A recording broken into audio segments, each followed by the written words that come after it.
안녕하세요. 당첨왕입니다. 실제 당첨 내역이며 함께 하신 분들 모두 축하드립니다. 조합은 매일 무료로 드리고 있으니 편하게 문의 주세요. 구독, 좋아요, 알림 설정 한 번씩 부탁드리며 금일 분석 시작하겠습니다. 금일 리그왕 AS 모나코 대 브레스트와 경기 분석 시작하겠습니다.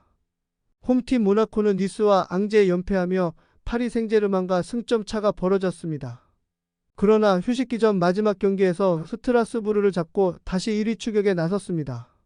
선발 윙어로 나선 벤세기르가 멀티골을 터뜨렸고 아클리오체와 미나미노의 이선 지원도 확실했습니다. 이 경기는 홈이기에 엠볼로와 벤세기르 등 해결할 수 있는 공격수들을 대거 내보내 공격적인 축구를 할 것입니다. 원정팀 브레스트는 휴식기 이후 스케줄이 쉽지 않습니다. 리그 2위 팀인 모나코를 상대해야 하고 다음 일정은 챔스에서 바르샤를 만나야 합니다. 때문에 분위기 저하를 피하기 위해 이번 원정에서 일단 패하지 않는 것이 중요합니다. 살라와 마마 발대 등 공격수들부터 상대 수비를 압박할 것이고 마그네티와 리즈멜로 등 볼란치들이 수비 보호를 우선으로 할 것입니다. 모나코의 승리를 봅니다. 브레스트는 선전하는 챔스와 달리 리그에서는 경기력 기복에 시달리고 있습니다. 또 샤르도네와 아마비 등 수비가 원정에서 안정적으로 경기를 운영하지 못하고 있습니다. 벤세기르와 엠볼로, 디아타 등이 상대 수비를 공략하며 기회를 만들 모나코가 승점 3점을 가져갈 것입니다. 금일 분데스리가 바이에른 뮌헨 대 아우크스부르 경기 분석 시작하겠습니다. 홈팀 뮌헨은 휴식기를 선두로 들어갔습니다. 레버쿠젠과 프랑크푸르트 상대로 무승부를 기록했지만 나머지 8경기는 모두 승리했습니다. 벌써 17개 공격 포인트를 기록한 해리 케인 외에도 무시알라와 올리세, 코망 등이 폭발적인 화력을 자랑했고 김민재가 우파메카노와 함께 수비 라인을 잘 지켜냈습니다.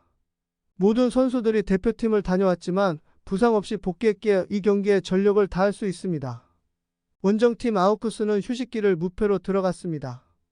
도르트문트를 잡았고 볼프스와 호펜하임 등 난적 상대로도 승점을 따냈습니다. 단 강팀을 연파한 홈과 달리 원정에서는 시즌 내내 성적을 내지 못하고 있습니다. 이번 원정은 리그 최강팀을 상대하기에 공격 의사를 보이지 않는 극단적인 수비 축구로 나설 것으로 보입니다. 좁히며 뮌헨의 공세를 저지하려 할 것입니다. 그러나 라이머와 킴미 등 분데스리가 최고의 중원이 나설 뮌헨 상대로 원하는 경기를 하기 어려워 보입니다. 케인과 사네, 올리세가 공격을 주도할 것이고 킴미가 경기 주도권을 가져올 뮌헨이 무난하게 승리할 것입니다. 금일 프리메라리가 헤타페 대 바야돌리드 경기 분석 시작하겠습니다. 홈팀 헤타페는 휴식기 전 연패를 당하며 강등권으로 떨어졌습니다. 오사수나와 비아레알 등 상위권 팀 상대로도 승점을 따냈었는데 셀타와 지로나에 연패했습니다. 그러나 수비력만 두고 보면 레알과 바르샤 등 선두권 팀에도 크게 밀리지 않습니다.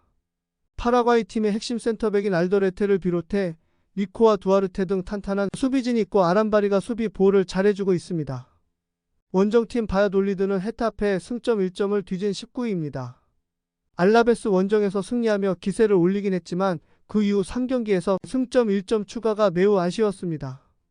키케와 마마두 실라 등의 공격진이 찬스에서 안정적으로 마무리를 하지 못했으며 그래도 잔류권 커트라인과 격차가 크지 않기에 이 경기를 통해 순위 상승을 노립니다. 헤타페의 승리를 봅니다. 바야돌리드는 모로와 루카스 로사 등 측면의 공격 가담이 원활합니다. 그러나 그만큼 측면 수비가 상대의 역습에 자주 공간을 내주기도 합니다.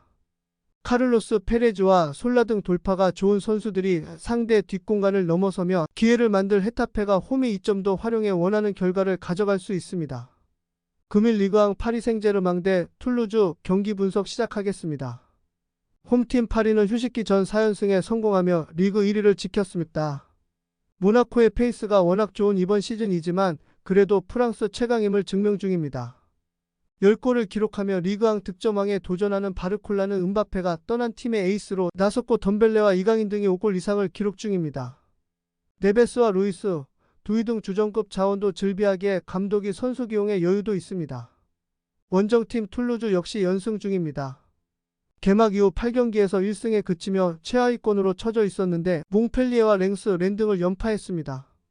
유럽에서 경쟁력이 떨어졌다는 평가를 들었던 조슈아 킹이 부활에 성공하며 아부크랄과 함께 팀의 공격을 이끌었고 시에로의 중원 존재감이 좋았습니다. 파리의 승리를 봅니다. 툴루즈는 최근 아부크랄과 킹 등이 기회 상황에서 마무리를 잘해줬습니다. 그러나 크레스웰과 맥켄지 등 최종 수비는 잘하는 경기와 부진한 경기의 차이가 큽니다. 이강인과 자이르 에메리가 안정적으로 최전방의 공격수들을 살리는 플레이를 할 것이고, 바르콜라와 콜루 무아니가 해결할 파리가 승리하고 다음 주 챔스를 준비할 것입니다. 많은 분들께서 픽은 어디에서 주냐고 물어보시는데요. 계속 말씀드리지만 영상 아래 고정 댓글 링크로 편하게 말 걸어주시면 됩니다. 토토는 늘 말씀드리지만 조합이 제일 중요합니다.